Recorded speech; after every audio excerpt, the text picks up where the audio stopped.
I wanted to talk again about the future. I know that you do a lot of, you're asked to speak a lot, and you also still do a lot of writing.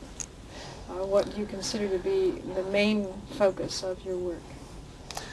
Well, writing, speaking, oddly enough, one would think that with as much progress as there has been, that the character of the writing and the speaking would have changed a lot over the last decade, but there still seems to be a central need to keep telling the story. There are so many more groups now that are tiptoeing into this field who are still relatively at the beginning stage, or who do not understand the subject very well. And so I find it necessary to go back over the basics. That might surprise you after all this time. But I think it's because of the broadening nature of the groups and organizations that have heard about this and want to know about it, and is it viable and what's it all about. So I still find myself addressing the myths that it's, yes, you can grow 120 or 130 acre bushel corn to the acre, and no, we're not talking about going back to the agriculture of the 1930s, and yes, organic farmers do use tractors, and but that's because the more central actors, of course, have acquired that knowledge and know that, and they're at another level of research and activity. But here at the Institute, where our job is sort of outreach and trying to continue to communicate with a broader and broader cross-section of people, and particularly consumers.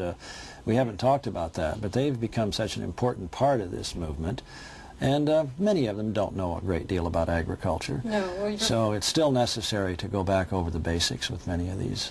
Your last conference this year focused on food. Yes. And that certainly was more consumer-oriented. Yes, and I think consumers will play an increasingly important role in this movement as we go on down the road. I don't think they're going to be the sole player, or perhaps even the single most dominant. I think that's overestimated, frankly, to some degree. But they're certainly an important part of it. So those groups, environmental groups, preservationist type groups, there are just so many now that have some interest in this, that continues to encourage. Isn't there a bumper sticker that says, if you eat, you're involved in agriculture? That's right. That's for sure. And I think more and more people are beginning to understand that. I sense that you feel very hopeful about the direction of the next few years. Yes, I do, but I guess I would say that in some ways the gains of the last decade were made without enormous opposition, without a lot of organized opposition. Yes. I think the LISA appropriation, for example, sort of slipped under the door. And as there still are agricultural interests out there who would be disadvantaged, obviously, economically, if there were to be wide-scale adoption of these systems throughout the country. And I think as they have sensed that this is not a transient kind of issue, that there's some real substance here, and that some very serious people, some good scientists, some important policymakers are looking at this, that there is now in the country a kind of countervailing organizational response to this that could make future gains much more difficult than we might think, given all of the credibility that's been built up over the years in support of this. The stronger it becomes, the stronger the opposition That's right. will become. Absolutely. That's the way American politics works. Yes. Yes, unfortunately or fortunately, that is the way it works. Do you have any thoughts or things you'd like to say to anybody looking at this conversation, say, 50 years from now or 10 years from now? Well, my crystal ball is clouded, as I'm sure yours is. I think perhaps I shouldn't have said yours, maybe yours is clear, no. but most people have a fairly clouded crystal ball when they look that far down the road.